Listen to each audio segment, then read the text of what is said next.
de Sergio Uribarri, dictó la conciliación obligatoria por 20 días. Esa conciliación vence este martes 4 de diciembre. La última propuesta que hizo ayer el gobierno, un 11% en 3 tramos. No hubo respuesta ni por sí ni por no de parte de los gremios docentes. ACMER convocó a Congreso para este lunes en Valle María, departamento de Diamante, y ahí se va a resolver si se acepta o se rechaza. Está en los estudios de Radio Costa Paraná Marcelo Pagani, secretario general de la Asociación Gremial del Magisterio Entre Ríos, con quien vamos a hablar de este tema. ¿Cómo te va, Marcelo? Buenas tardes. Buenas tardes a ustedes y bueno, muchas gracias por la invitación y obviamente buenas tardes a la audiencia. 2 paritarias en un año, 2 discusiones paritarias, y están los docentes llegando a diciembre y discutiendo todavía salarios. Raro, ¿no? Desacostumbrado. Sí, realmente cuando uno recuerda cómo vienen los procesos de discusión salarial hacia atrás, lo que venía ocurriendo era una fuerte discusión en los meses de marzo, abril, mayo más tardar, como ocurrió el año pasado, y a partir de ahí un acuerdo salarial que se volvía a rediscutir en febrero, marzo del año siguiente. Este año claramente por la situación que vive el país, por el proceso inflacionario que ocurre a partir de la fenomenal devaluación, necesariamente hubo que tener una paritaria abierta prácticamente todo el año, más allá que fueron 2 paritarias distintas, pero en la práctica es exactamente lo mismo, y terminando las 2 con procesos de conciliación obligatoria, tal cual lo prevé la ley de paritaria. Digamos que estamos en la paritaria en la etapa judicial, con 2 mediaciones, primero del juez Riviriego, ahora con la jueza Pintos.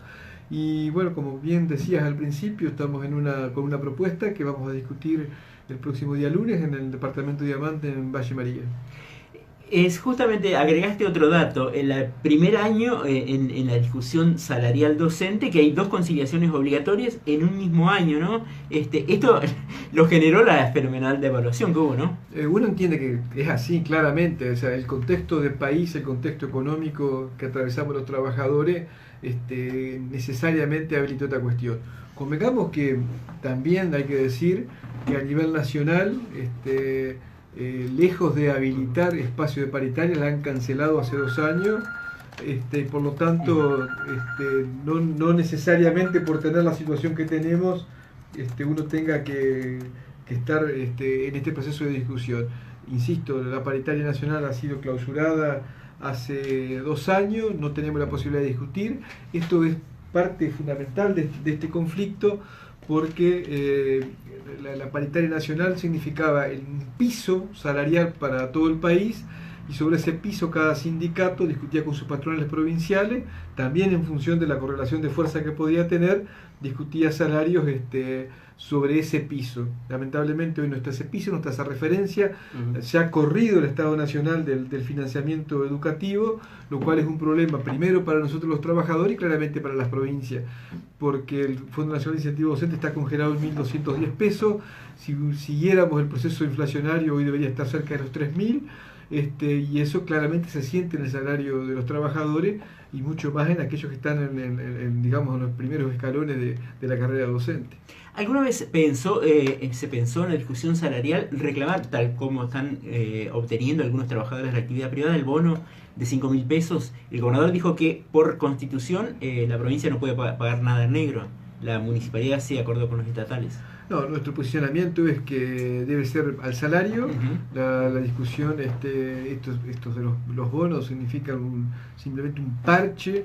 Uno entiende que por la situación que atravesamos los trabajadores, y sobre todo en el momento del año en el que lo dan, puede oxigenar, pero el posicionamiento de nuestro sindicato es que los aumentos deben ser aumentos salariales, aumentos en blanco, aumentos al básico, que además signifiquen no desfinanciar la obra social, no desfinanciar la caja de jubilaciones y pensiones.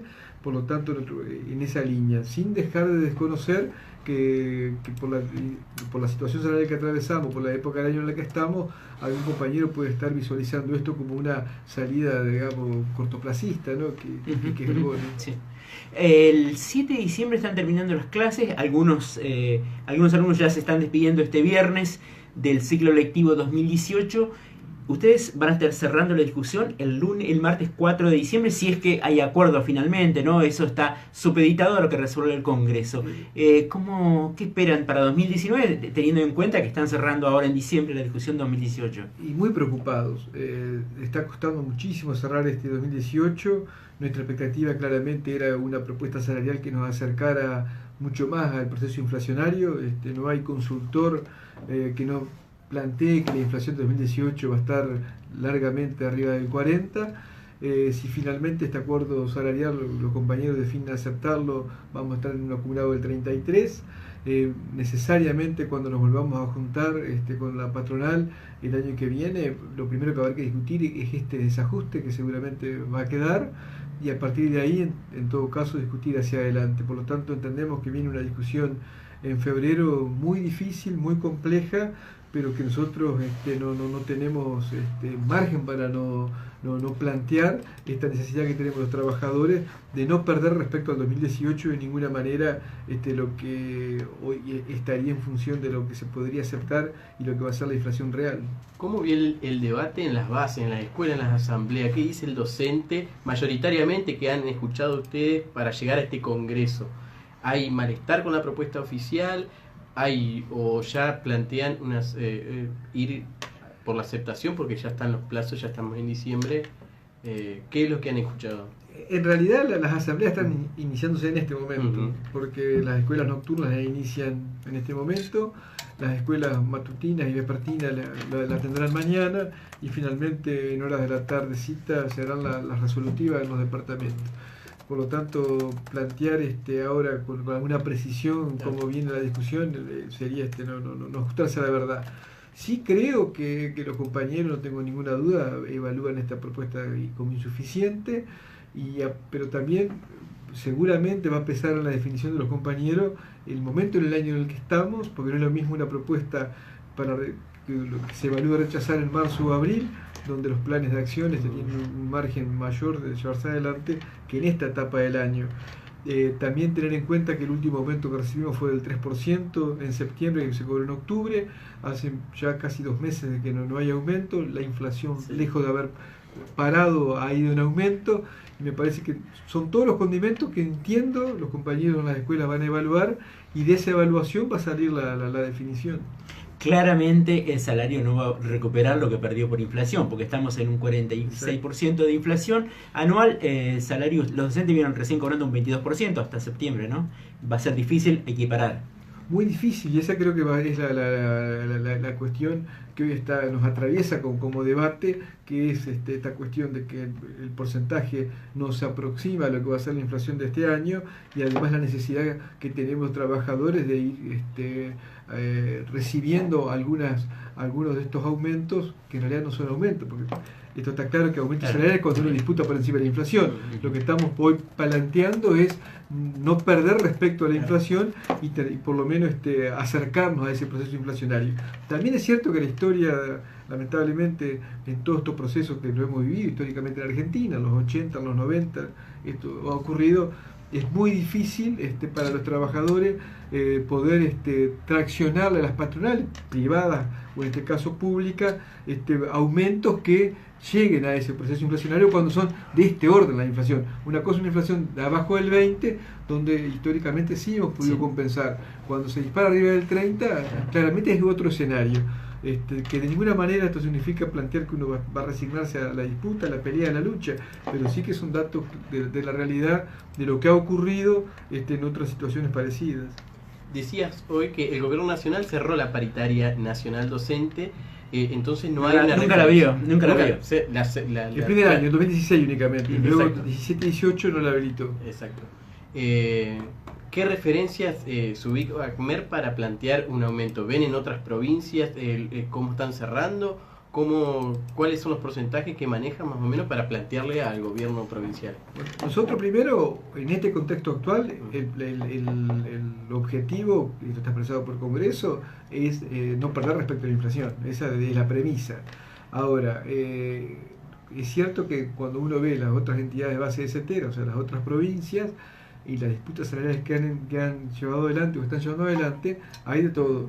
tenemos Tierra del Fuego, que hasta el mes pasado directamente no había recibido propuesta en todo el año, Santa Cruz que estaba en un 13%, Chaco que estaba en un 10%, Córdoba en un 37%, Catamarca o San Luis con cláusula gatillo que permitía, o Santa Fe que permite no perder. O sea que hay un variopinto, digamos, donde yo creo que la disputa nuestra estaría más o menos en el medio de estos dos extremos, ¿no? Que es un 13, un 10 y la nada, a un 37 que puede tener Córdoba, o cláusula gatillo que tiene Santa Fe.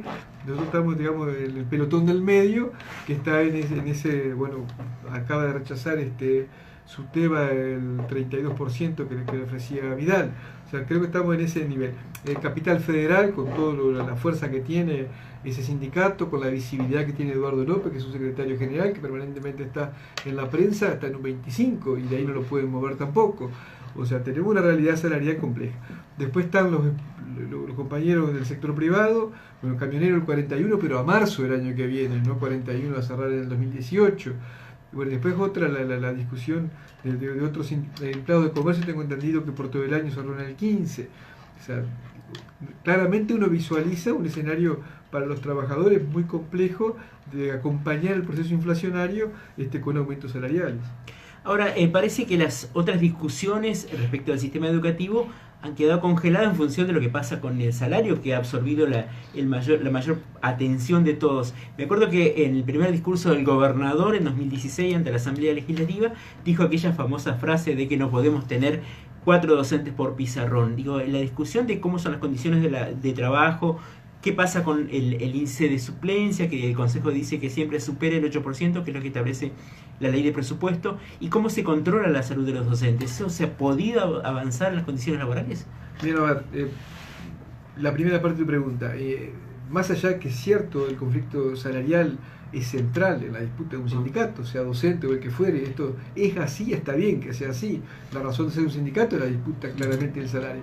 Ahora, también paralelamente hemos tenido algunas cuestiones que nosotros valoramos, producto de nuestro posicionamiento, que es haber cerrado procesos de estabilidad laboral. Cerramos uno ahora de oposición para supervisores, más de 80 compañeros en la provincia el día 19 de diciembre van a tomar sus nuevos cargos. Se terminó la inscripción para la titularización de los compañeros del primer cargo, los que son suplentes, la posibilidad de ingresar a la docencia.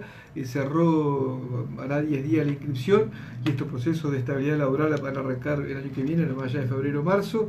Por lo tanto, miles de compañeros van a seguir logrando la estabilidad laboral. En ese sentido, seguimos avanzando a contrapelo de lo que se baja a nivel nacional, que es la flexibilización, la precarización, esto que planteaba Bullrich en su momento, de la incertidumbre de perder el trabajo como algo positivo, ¿no? Una absoluta barbaridad.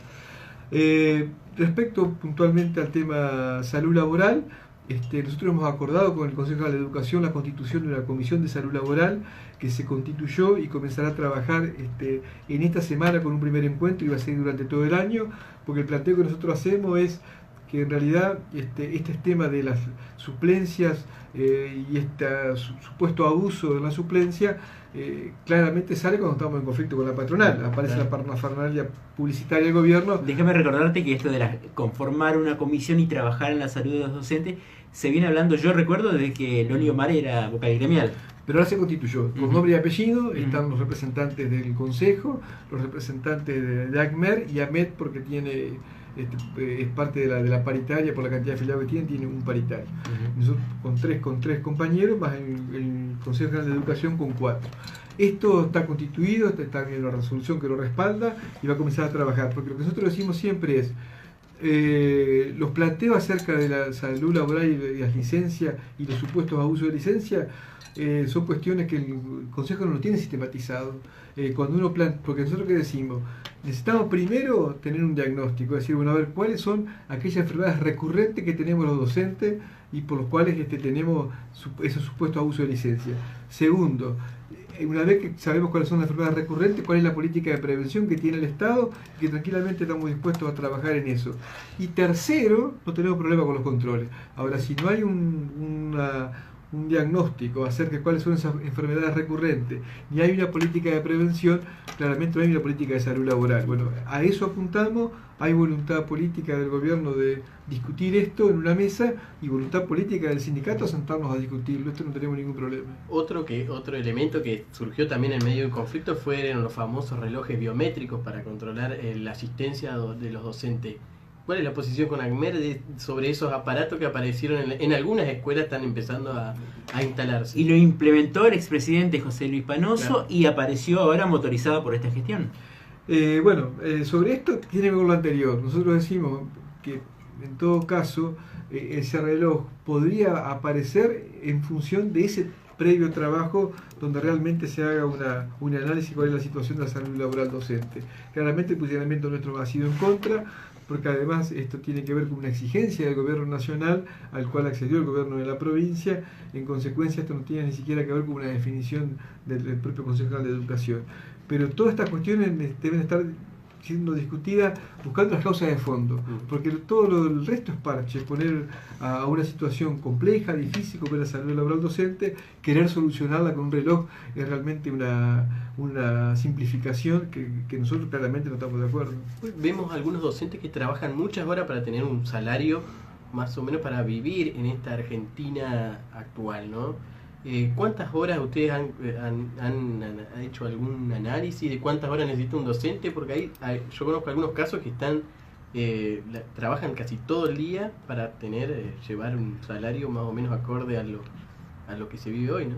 Nosotros tenemos en esta provincia, que lo reivindicamos como parte también de nuestras luchas, un régimen de compatibilidad o de incompatibilidad, que es lo que significa de que, a diferencia de otras provincias, nosotros defendemos que el docente tenga un cargo frente a alumnos, porque entendemos que más que eso, claramente empieza ya a complejizarse la posibilidad de tener frente a los alumnos el mejor rendimiento.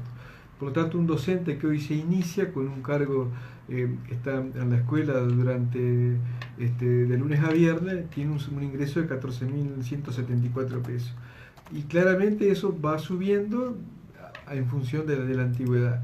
Y luego están las horas extras, ¿no? Claramente que todos sabemos, los docentes que en su mayoría comprometidos y trabajadores le dedican muchas horas, primero a la planificación, segundo en el caso de primaria a llevar al día su carpeta didáctica, tercero el trabajo administrativo, que significan los registros de asistencia, los registros de calificaciones, los actos escolares, las reuniones con padres, las reuniones de docentes, todo eso está por afuera de la carga que percibimos. Por lo tanto, no dejo de querer victimizarlo, pero sí es parte de una situación que es real y que claramente se desconoce en estas síntesis o simplificaciones que a veces recurren los gobiernos de turno, que repite claramente la comunidad, porque la fuerza publicitaria que tiene cualquier gobierno me pasa siempre mayor a la nuestra.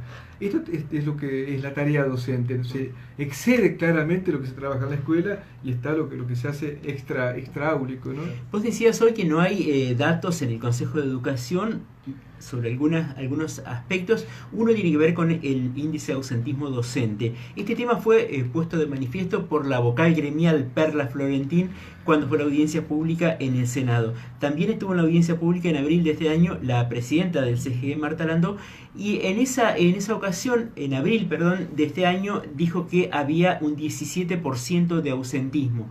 La ley de presupuesto establece solamente el 8%, el tope del 8% permitido para suplencias. ¿Hay o no hay datos respecto de cuál es el índice de ausentismo docente? Nosotros no tenemos de ninguna manera certificado esto, no compartimos las expresiones de la Presidente del Consejo que sean esos los números.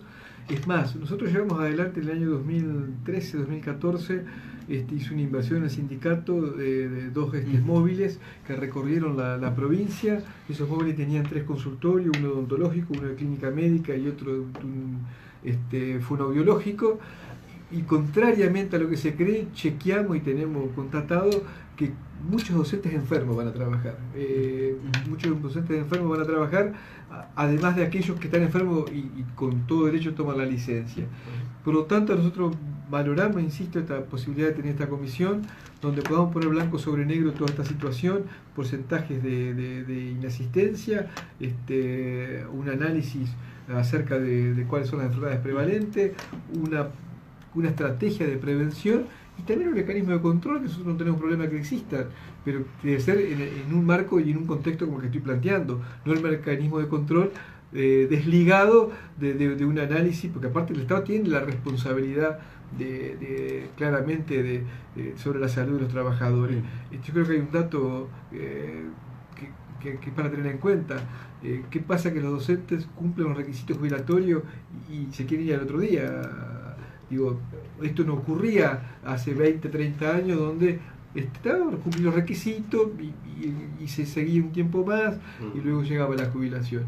Me parece que eso tiene que ver claramente con las condiciones en las que se trabajan, y una vez cumplidos los requisitos, los compañeros y compañeras acceden al beneficio de la jubilación. ¿Cómo están las escuelas rurales? Hace un tiempo estamos en la discusión esta de las fumigaciones, que fue un problema para las escuelas rurales, pero también en esto que hablábamos, las condiciones en las que trabajan los maestros en las escuelas rurales. ¿Cómo están? ¿Cómo lo ven ACMER? Nosotros primero decir que tenemos en el sentido de una provincia, yo participo de las reuniones en CETERA con todos los secretarios generales del país, y la verdad tenemos un sistema educativo que llega a todos los rincones de la provincia, a partir de las escuelas de personal único o escuelas un poquito más grandes, que garantizan de alguna manera el derecho social a la educación. Estas escuelas claramente tienen las dificultades propias de lo que significa el transporte, lo que significa el traslado, a veces las condiciones por las cuales llegan a las escuelas. Claramente en términos de infraestructura están más desatendidas que las escuelas urbanas, pero claramente estas escuelas tienen otra realidad, porque además tienen comunidades que se ocupan también mucho más que en una escuela urbana, ¿no? Las comunidades rurales en ese sentido tienen mucho compromiso con las escuelas. Marcelo Pagani, secretario general de la Asociación Gremial del Magisterio, hablando aquí en los estudios de Radio Costa Paraná respecto de lo que pasa con la discusión salarial docente, la realidad del trabajador docente y lo que se espera. Bueno, no sabemos qué va a pasar en el Congreso del lunes en Valle María, donde se resuelve si se acepta o se rechaza la última oferta salarial del gobierno, un 11% en 3 tramos, se pagaría en octubre, noviembre y diciembre. El 4 de diciembre, el martes 4, vence la conciliación, hay una nueva audiencia y ahí van a ir con la respuesta si es por el sí o por el no, o si seguimos hasta Navidad discutiendo, ¿no? Gracias. Efectivamente, el día martes 4 a las 11 de la mañana tenemos la última audiencia y ahí sabremos cuál es la situación. Gracias, Marcelo, por esta visita. No, el agradecido soy yo. Mañana